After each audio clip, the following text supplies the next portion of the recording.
Assalamu alaikum dear students. Our subject is science for class 6th and our today's topic is how are clouds formed from your chapter water.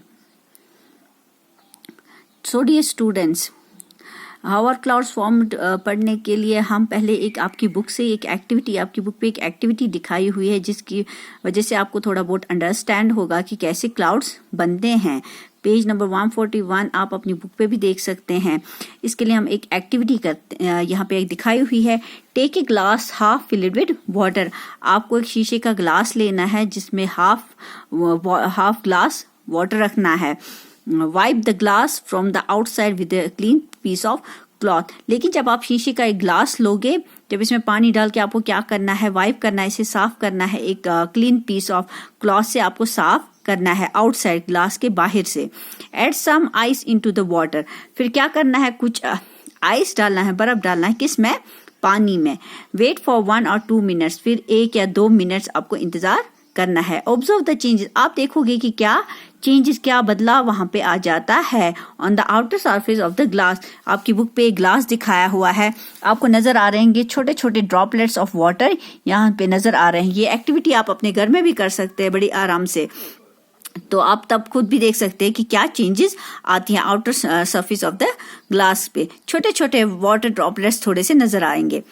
From where do water drops appear on the outer surface of the glass? मैंने आपको ये तो बताया कि जब आप glass में ice लोगे, कुछ टाइम के लिए 1-2 मिनट के लिए रखोगे, तो वहां पे ग्लास के बाहर थोड़े से ड्रॉपलेट्स ऑफ वाटर होंगे, पानी के कतरे होंगे.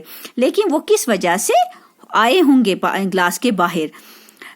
आप ये भी कह सकते हो हाँ मैम हमने तो अंदर डाला था पानी, तो आइस तो बाहर कैसे निकला? यही पे आपको क्लियर होगा. The cold surface of the glass containing iced water. कहते हैं ये जो हमने आइस इसमें डाला था, आइस्ड वाटर, आइस हमने इसमें डाला था, ये जब कूल हो गया, कोल्ड सरफेस हो गया, ठंडा हो गया, जिसकी वजह से cools the air around it. जो इसके बाहर हवा थी इसने इसको कूल कर दिया, ठंडा कर दिया. And the water vapour of the air. और जो ये वाटर वेपर था हवा में, condenses on the surface of the glass पे ये आ गया. We notice it. यहाँ पे क्या प्रोसेस हमने इस्तेमाल किया? We notice it this process of condensation. जो मैंने आपको बार बार बताया कि कंडेंसेशन वो प्रोसेस है जहाँ पे जो ये जो वाटर वेपर होता है हवा में चेंज होता है इनटू लिक्विड वाटर. बिल्कुल इस एक्टिविटी में बिल्कुल ऐसे ही हुआ, क्योंकि हमने ग्लास में आइस डाला, वो बिल्कुल आउटसाइड ग्लास के क्या आया, ये ड्रॉप्स, पानी के ड्रॉप्स नजर आए.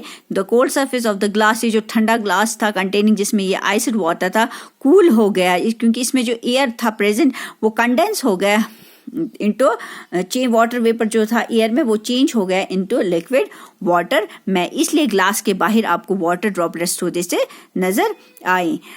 तो ये जो प्रोसेस ऑफ कंडेंसेशन होता है plays an important role in bringing water back to the surface of earth. ये जो कंडेंसेशन प्रोसेस है ये बहुत ही ज्यादा इम्पॉर्टेंट रोल, बहुत ही खास रोल अदा करता है जब हमें पानी, ब्रिंगिंग वाटर बैक, हमें जमीन से पानी वापस लाना होता है. तो इसी प्रोसेस की वजह से ये पानी वापस आ जाता है. किस प्रोसेस से? Condensation. How does it happen? कैसे ये वापस आ जाता है? लास्ट वीडियो में मैंने आपको बताया जिसमें हमने मतलब वाटर साइकिल में मैंने आपको कंडेंसेशन, फिर से इवापोरेशन, ट्रांसपिरेशन बताया. बिल्कुल यहाँ पे हम यही थोड़ा बहुत फिर से पढ़ेंगे. How does it happen? कैसे होता है? As we go higher from the surface of the earth it gets cooler. जितना आप सरफेस ऑफ द अर्थ से ऊपर जब ये वाटर वेपर्स बहुत ऊपर चढ़ जाते हैं, जितना ऊपर चढ़ जाता है तो उतना ही ये ठंडे वाटर वेपर्स ठंडे हो जाते हैं, कूल हो जाते हैं.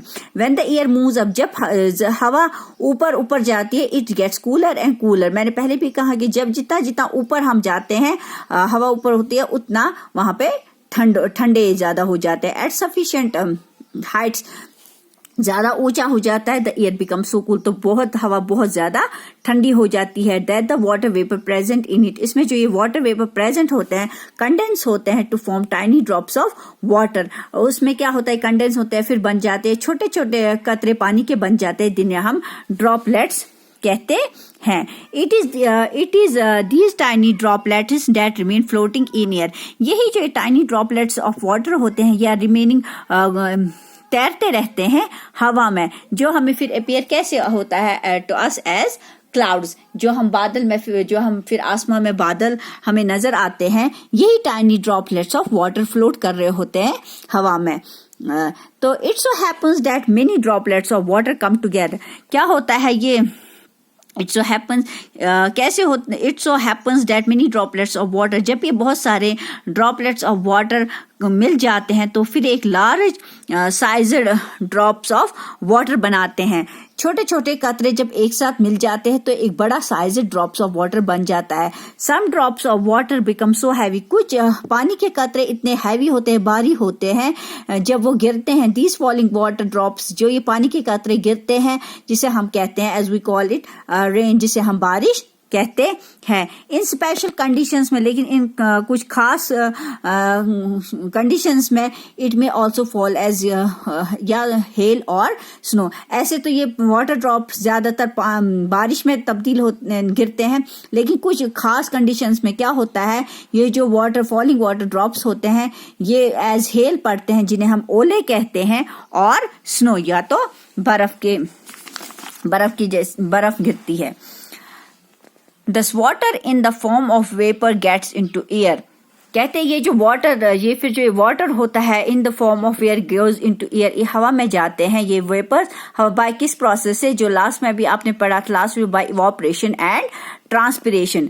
तो बाय इवोपरेशन एंड ट्रांसपिरेशन के थ्रू ही form clouds and then comes back to the ground as rain. फिर से ये वापस आ जाता है, फिर से वापस हमें पानी मिलता है किसके through, by and then comes back to the ground as rain, hail और स्नो, या तो बारिश से या तो ओले जो गिरते हैं, या स्नो से। जैसे आपने इसलिए वाटर साइकिल कहा जाता है क्योंकि ये कंटिन्यूअसली चलता रहता है।